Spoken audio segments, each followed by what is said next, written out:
Hello, everybody.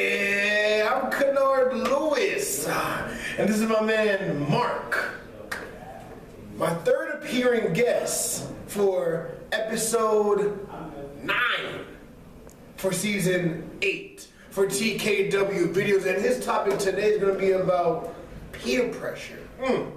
Peer pressure, folks. Something that many people go through, that many children go through, and it causes us to act a certain way. It causes us to be somebody that we're not, because then again, with social pressures and social expectations, you have to follow a certain way. You can't really be yourself because you're being peer pressured, and it sucks because I've experienced that. I'm constantly trying to know what I have to do, but then how do you pick? Again, it just goes back into that topic with my second appearing guest, Devon, about the mask that we wear.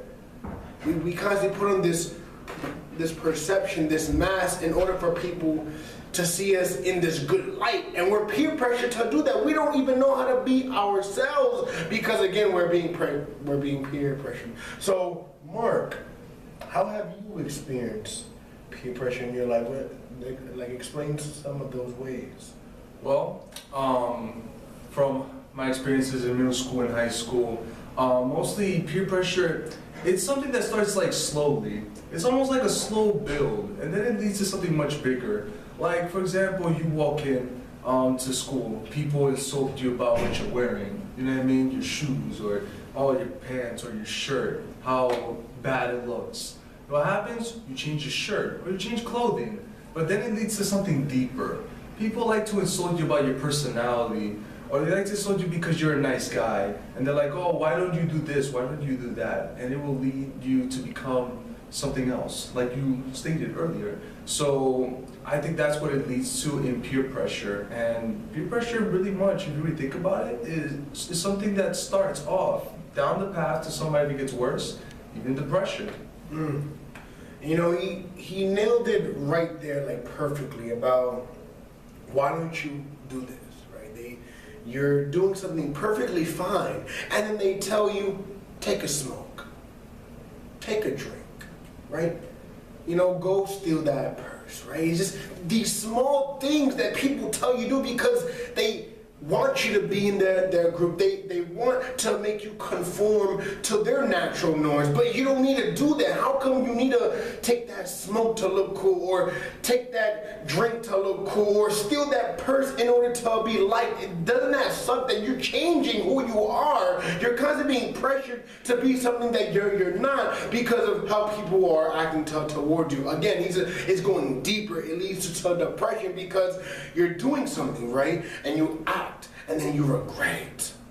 You regret it because it's not you. You think it's cool, and that thinking that it's going to be cool leads to addiction. How do you think many people drink, smoke? They did it because everybody else was doing it. It was like there's just no other choice. So they were pressured by their peers because that was the norm of their society. And because of that, they became smokers. They became drinkers. They became criminals because it first started with, oh, I'm gonna look cool. Then it became into addiction. How come you can't be yourself? How come you have to do this in order to be liked?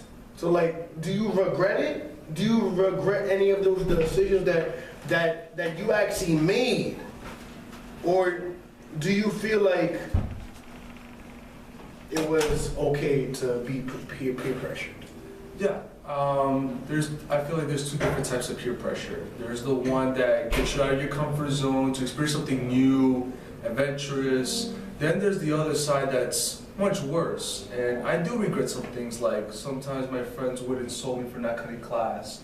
Eventually I cut class with them. Then it became a habit. I started being more lazy. I started not going to class because I felt like if I could get away with it then, I could get away with it now. And that's something that I always gotta fight with and battle with.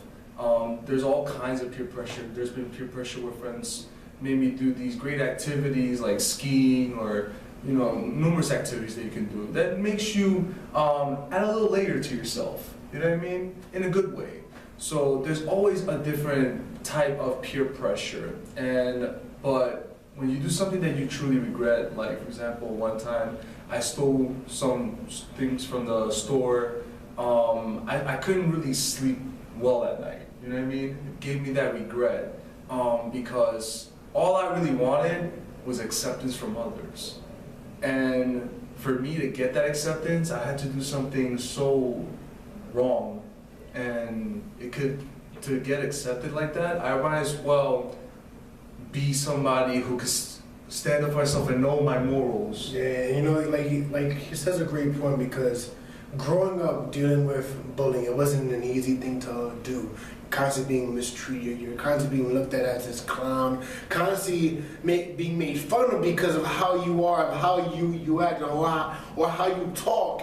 And it was crazy because I didn't want that. I didn't want to be seen in this negative light. But then when the opportunity came to make fun of others, because that's what the group was telling me, if you do this, then you're good, right? But how come you gotta do that? I was doing that. I constantly built this persona of making fun of others, of doing what they were doing to me, and joined this group because I was pressured into doing. I didn't want to be a bully. I didn't want to make fun of others or crack jokes that were mean, but I did it because I wanted to look cool. I wanted to end a problem, and the problem was still there. You don't gain anything by making fun of others. You don't gain anything by taking a smoke. You don't gain anything by taking a drink. You don't gain anything by stealing somebody's purse. You don't gain anything. And for you to just drift along life, being pressured by society, it's hard to find your true individuality when you're constantly being forced to do what the media tells you. Oh, girls, wear short skirts, wear a nice bikini, wear a nice tank top, right? Show off your body, right? But you don't have to expose everything. Or like guys, you gotta rock nice watches, get the bling, get nice sneakers, and all those things are good. Why are you being pressured? How come people are making fun of you because you have to shop at Reebok because that's the only thing that you can afford? Or how come you have to shop at low-end stores because that's the only thing that you can afford? It's your life. And it's not fair for people to judge you for what you wear. But then again, that's how society goes, right? You wear something constantly, you're gonna get judged. The moment you walk out that house, you're gonna be looked at. Oh man, look at that. He's not wearing the new Nikes or the new Jordans. Oh man, why isn't that girl showing off her body, right? Why isn't she not wearing a nice bikini in the beach, right? How come you have to be looked at different ways? And that's what these social pressures do. And it sucks. But that's just the reality of peer pressure. You don't gotta look cool. You're cool already from within. But nobody sees it. Nobody does. Because again, they want people to look like them. But if you look like somebody else, who are you? Where's your individuality at? I don't see you, I see a mask. I see a false perception. But then again, that's peer pressure, right? Stay strong, stay true to yourself, and don't be quick to conform. All right, and I'll see you guys next week. Thank you.